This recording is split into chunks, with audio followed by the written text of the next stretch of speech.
Sejam bem-vindos a mais um episódio do Fertilidade Descomplicada e hoje nós vamos aprender sobre a síndrome dos ovários policísticos e o que ela tem a ver com a infertilidade.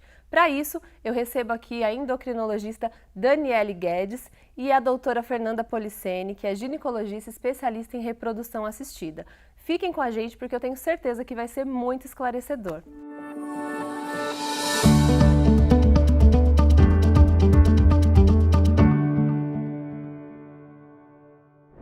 Ela é a doença endócrina mais comum durante a vida reprodutiva da mulher, afetando de 8 a 13% das mulheres. Sim, estou falando da síndrome dos ovários policísticos. E além de interferir na saúde como um geral, ela também pode atrapalhar a fertilidade. E hoje nós vamos entender o porquê que isso acontece e o que pode ser feito para mudar esse quadro. E para isso, tenho o prazer de receber a doutora Daniele Guedes, endocrinologista. Doutora, seja muito bem-vinda. Doutora Fernanda, seja muito bem-vinda também. Doutora Daniele, quero começar perguntando, o que é a síndrome dos ovários policísticos? Qual é a causa dela? Então, Aline, é um prazer estar aqui conversando sobre um assunto de tamanha importância, para as mulheres na idade reprodutiva. A síndrome dos ovários policísticos é uma endocrinopatia, como você disse, muito frequente, a mais frequente nessa faixa etária das mulheres, e ela se apresenta com as seguintes manifestações clínicas. Nós poderemos ter as disfunções menstruais, que vão desde a total ausência da menstruação, que nós chamamos de amenorreia, até quadros de oligomenorreia, que é um número reduzido de menstruações ao longo do ano, no mínimo 9 aí ao longo de 12 meses, ou quadros de sangramento uterino anormal, que configuram aí o quadro da anovulação crônica. Esse é um dos pilares da síndrome dos ovários policísticos. O segundo pilar é o hiperandrogenismo, que pode ser clínico, manifesto através do hirsutismo, que são pelos terminais, que são pelos mais espessos, mais pigmentados em áreas não habituais à mulher, que nós chamamos de áreas androgênio dependentes, nas regiões mentonianas, do mento, na região de buço, na região intermamária, face lateral de coxa. Existe uma escala para avaliar essa quantidade dos pelos nessas áreas andrógeno dependentes e também a manifestação de acne, alopécia do tipo androgenética, são as manifestações clínicas, associadas ou não a níveis elevados de testosterona no sangue.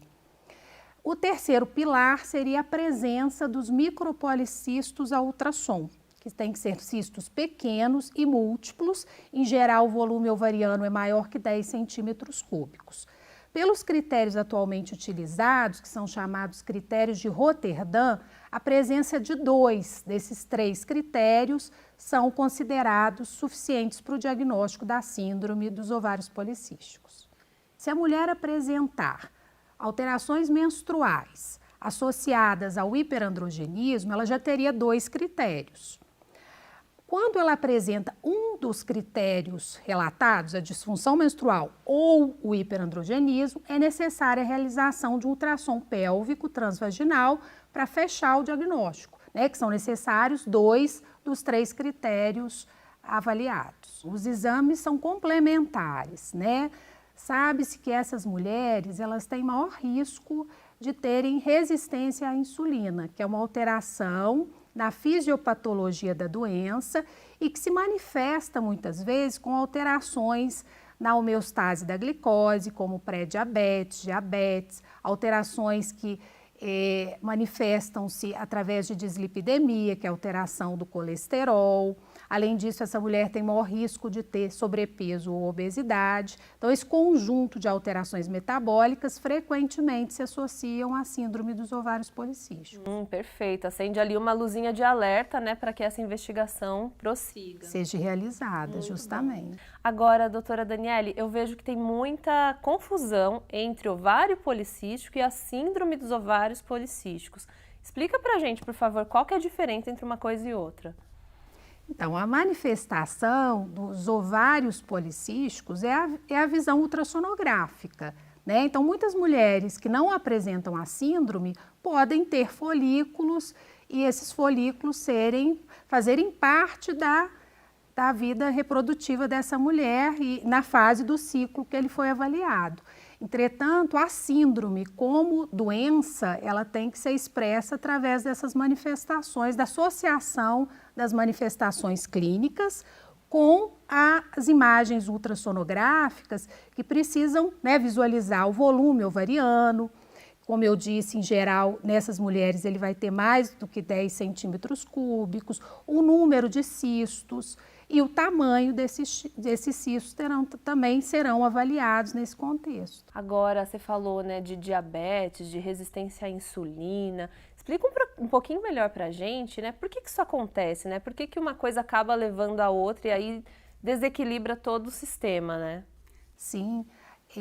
A fisiopatologia da síndrome dos ovários policísticos, ela tem dois mecanismos centrais. Um deles é um desarranjo na secreção dos hormônios hipofisários. Então, a gente tem uma hiperfunção do LH em detrimento da produção do FSH. Ambos são os hormônios hipofisários, as gonadotrofinas produzidas pela hipófise anterior e que estimulam os ovários.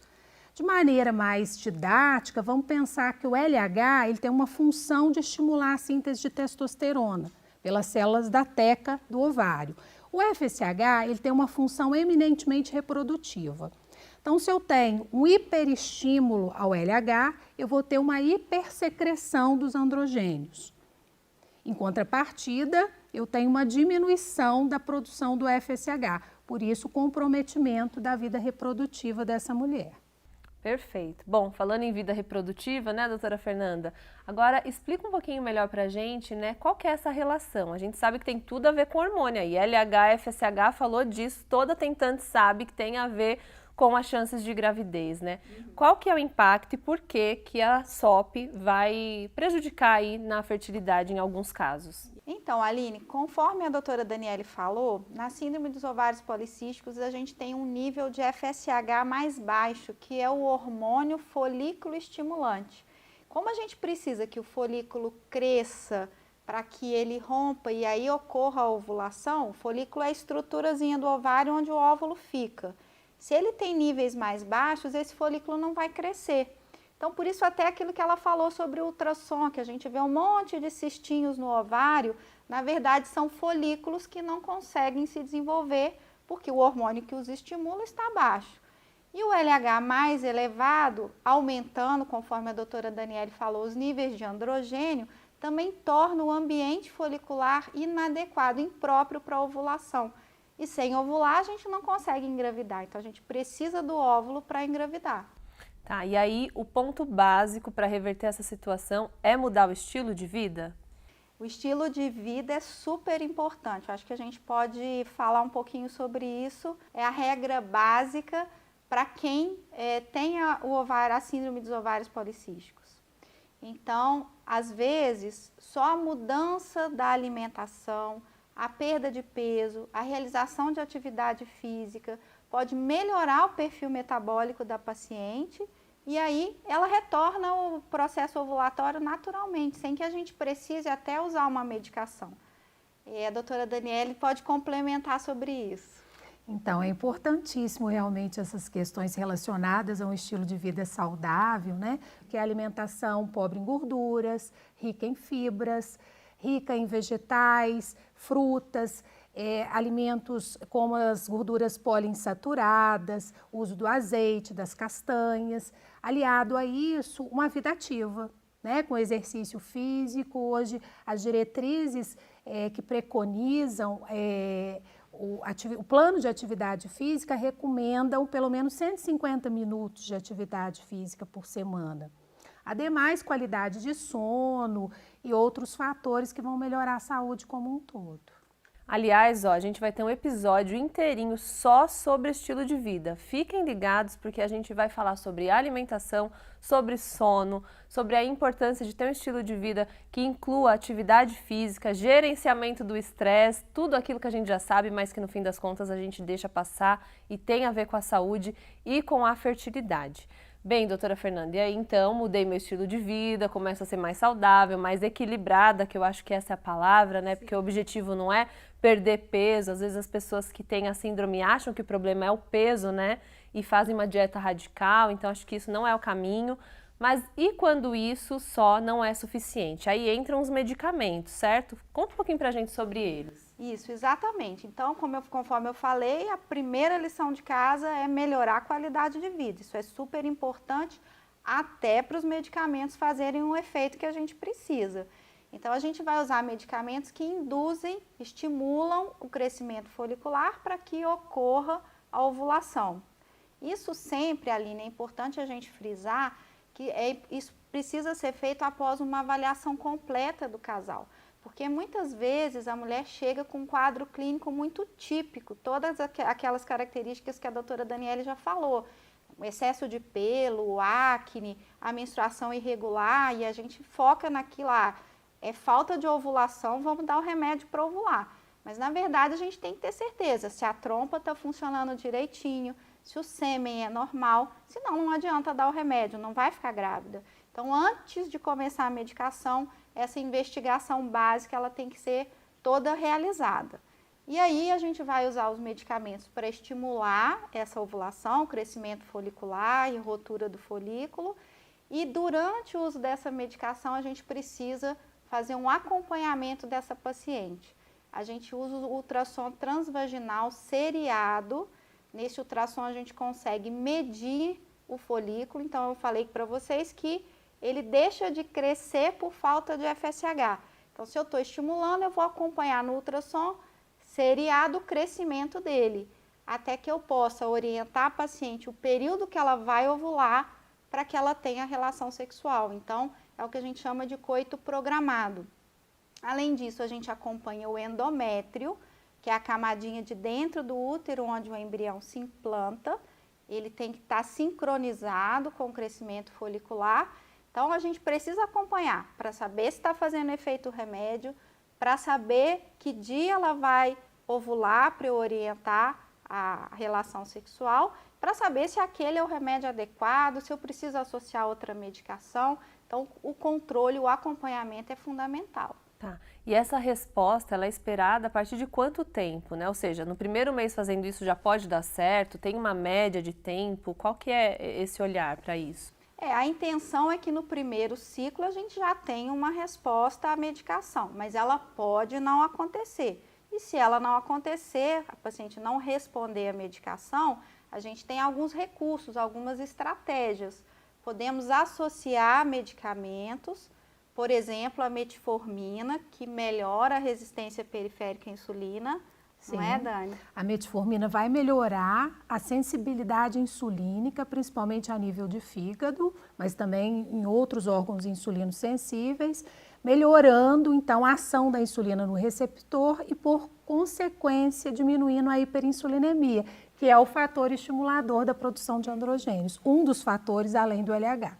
Ou seja, como assim, se a grosso modo ficasse mais receptiva ali para vir, eu tô aceitando melhor o que está chegando aqui para mim. Mais ou menos é isso que acontece lá dentro do nosso organismo. Exatamente. Equilíbrio. Equilíbrio, essa é a palavra. E, bom, então a gente pode associar medicações, substituir o indutor por outro. A gente sempre começa com o indutor que é por via oral, porque ele é mais acessível, mais fácil de utilizar, mas a gente até tem recursos de indutores injetáveis, que são as gonadotrofinas, o próprio FSH e em forma de injeção. E esses exigem até mais acompanhamento, mais controle. Uma outra coisa que eu esqueci de falar é que a gente precisa ficar de olho no risco de gravidez múltipla.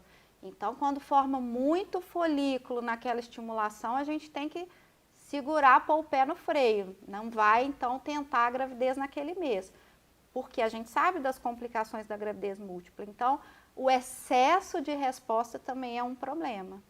Bom, ficou muito claro aqui que equilíbrio é a palavra também quando o assunto é a síndrome dos ovários policísticos. Quero agradecer a doutora Daniele, quero agradecer a doutora Fernanda por essa aula aqui, né? Vindo de duas professoras, a gente não podia esperar nada diferente. E dizer para você que vamos continuar com episódios aqui do Fertilidade Descomplicada. Continuem nos acompanhando, siga a Clínica Nidos no Instagram, siga também aqui no canal oficial do YouTube. Ative as notificações para você não perder nada, porque eu tenho certeza que os próximos assuntos vão ser tão interessantes quanto esse. Muito obrigada, meninas.